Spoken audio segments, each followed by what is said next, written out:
Good morning and welcome into this carrier update presented by Powerfleet. I'm Tony Mulvey, joined by Donnie Gilbert. Donnie, we've got our NTI, the daily report, and our NTI-L in that daily report. Yeah, so this is, the NTI's got a 7-day rolling average.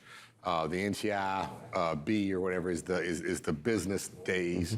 And then now we're looking at the daily, which is the actual, like the raw data. Yeah. Showing me everything up, down, up, down. Like I said, the reason I like the 7-day rolling average, it's a lot easier to spot the trends and the changes in the 7-day. But I brought this up today because there was a quick little bounce back. You look back over here, we've gone back up about 10 cents. Yeah. And so in one day though. So, but that's the different swings that we see when we look at the NTI, the volatility of it. So I kind of wanted to bring in, show you, of course, now on the NT, the 7-day rolling average, it's going to be a little bit more difficult to see because you have that downward trend, and we have 1 day so far that's back up. And so we'll see tomorrow what goes on. Does it go back down? Does it stay elevated? But we had kind of discussed yesterday about rejection rates starting to trend back up, and a couple days lead time. Is this the beginning of the NTI actually starting to trend back up and follow that?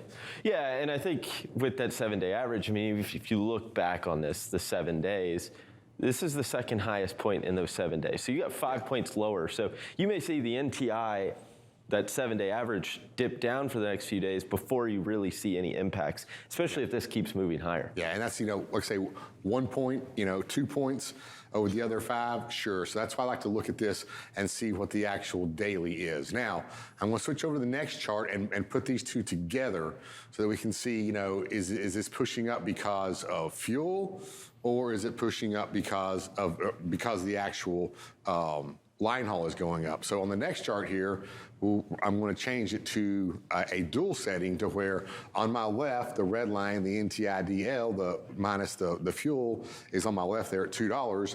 And on my right here, I have the actual at 290.